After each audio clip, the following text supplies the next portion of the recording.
Salam sejahtera, terima kasih Anda bersama dengan saya di Nazilin Unity Channel.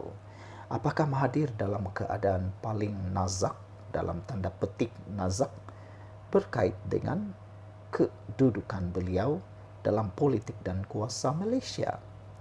Adakah Tun Mahathir sudah mula terlalu nyanyuk, kata pengikut-pengikut Anwar Ibrahim, apabila ada yang beranggapan Mahathir sudah mula berhalusinasi? Terkini apabila Mahathir menuduh Anwar Ibrahim kononnya menghalang pemimpin-pemimpin dunia berjumpa dengan Mahathir. Anwar sudah memberikan kenyataan bahawa Tun Mahathir bohong. Siapa pemimpin yang dihalang kononnya dihalang oleh kerajaan? Itu sebabnya ada penyokong Anwar Ibrahim menyatakan Mahathir dah terlalu nyanyuk atau dah terlalu tua sehingga dah berhalusinasi, kata mereka. Apakah Mahathir berhalusinasi selepas tragedi PRU15 atau doa Fazil Nur sudah termakbul, kata Lokman Nur Adam.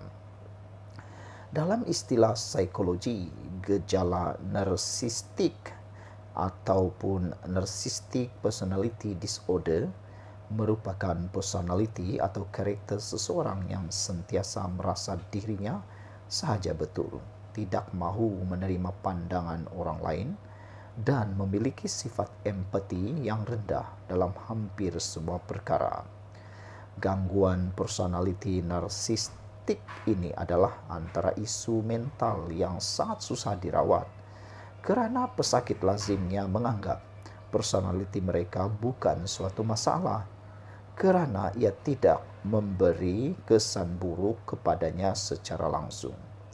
Bila selalu merasakan diri sendiri betul, maka orang lain pasti akan sentiasa dilihat salah dan paling kritikal apabila selalu berhalusinasi.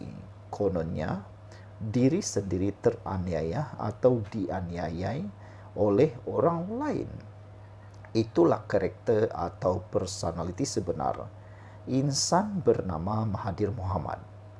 Sejak mengalami kekalahan yang memalukan pada PRU15 lalu, dengan majoriti cukup besar iaitu 13,518 undi dan turut kehilangan deposit pertandingan, gejala NPD yang ada pada Mahathir ini dilihat semakin menjadi atau parah, dan hari ini gejala tersebut telah diburukkan lagi dengan gangguan halusinasi yang cukup serius dan membimbangkan.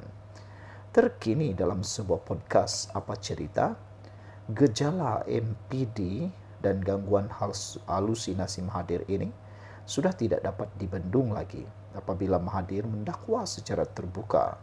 Kononnya Perdana Menteri menghalang beberapa pemimpin negara asing daripada mengadakan pertemuan dengan beliau. Hal ini bertambah lucu apabila Mahathir turut berhalusinasi dengan kononnya mendakwa Perdana Menteri juga menghalang para penyokong Perdana Menteri sendiri, orang lain dan penyokong Mahathir dari mengadakan perjumpaan dengan Mahathir. Persoalannya, bagaimana pula Anwar Ibrahim dapat menghalang penyokong Mahathir mengadakan perjumpaan dengan Mahathir? Tak tahulah, tiada satu orang pun dapat menangkap apa yang sedang berlaku. Menghairankan, semua halusinasi Mahathir dalam sesi podcast Apa Cerita ini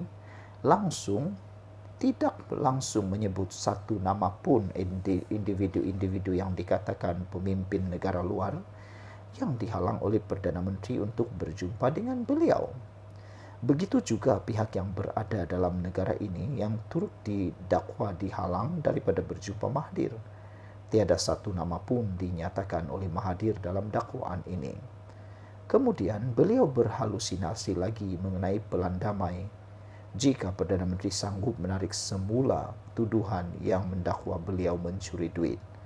Jika sanggup, beliau akan berdamai dan mungkin menjadi penasihat atau memberi pendapat kepada Perdana Menteri bagi menyelesaikan banyak masalah, terutama berkaitan ekonomi, politik, sosial maupun peribadi. Pelik, tapi itulah hakikat kebenaran betapa seriusnya gejala narsistik dan halusinasi Mahathir ini. Dalam satu masa, podcast boleh berhalusinasi dengan dua keadaan berbeza. Begitu juga di luar podcast, sentiasa meratip, saya tak ada duit, dan merakamkan aksi cari duit dalam rumah. Tapi akhirnya terbukti keluarga Mahathir sendiri ada duit bila anak-anak istihar harta mencecah 1 bilion lebih. Kesimpulannya kepada Tun Mahathir, cukuplah hanya merenung dan bermuhasabah dengan apa yang terjadi di Langkawi pada PRU 15 lalu. Jangan pergi terlalu jauh untuk tunjukkan kamu masih hebat. Tiada siapapun menghalang dan dihalang untuk berjumpa dengan kamu. Podcast seperti Apa Cerita pun dengan bebas dan tanpa halangan dapat bersiaran dan berjumpa dengan kamu. Takkanlah podcast Apa Cerita ini lebih hebat dan kebal dari pihak lain yang kamu sebut dan dakwa dihalang oleh Perdana Menteri dari berjumpa dengan kamu. Mungkin apa yang berlaku pada Mahathir hari ini merupakan kesan dari doa atau kifarah. Mungkin doa dari mantan Presiden PAS, yaitu arwah Ustadz Fadzil Nur, yang berharap umur Mahathir panjang dan sempat melihat kerosakan yang pernah berlaku atau beliau lakukan dulu dimakbulkan. Sebab itulah keadaan Mahathir kini kelihatan agak luar biasa peliknya. Walaupun dilantik sebagai penasihat SG4 oleh PAS, doa ini juga masih belum dipadamkan dalam satu artikel di dalam portal Haraka Daily yang disiarkan sejak 16 dan 23 September tahun 2019 yang lalu. Kenapa Perdana Menteri Anwar Ibrahim perlu keluar negara? Saudara, ramai juga orang yang cuba memfitnah Anwar Ibrahim, kononnya menghabiskan uang negara pergi ke luar negara. Semua itu adalah fitnah. Setiap kali Anwar Ibrahim pergi terbang ke luar negara, pasti ada yang bertanya, kenapa asik travel, apa faedahnya? Sebenarnya, CEO negara kita, PMX, memainkan peranan penting dalam memasarkan jenama Malaysia di persada dunia. Dalam dunia perniagaan, seorang CEO yang berjaya tidak hanya duduk di pejabat. Mereka aktif membina rangkaian, mencari peluang baru dan memperkukuh hubungan strategik. Begitu juga dengan PMX. Anwar Ibrahim tidak seperti pemimpin-pemimpin terdahulu yang hanya makan gaji buta, duduk di dalam pejabat dan tak tahu buat apa-apa. Sekian dulu untuk kali ini. Jangan lupa tinggalkan komen Anda, tekan butang subscribe dan kita jumpa lagi. Bye-bye.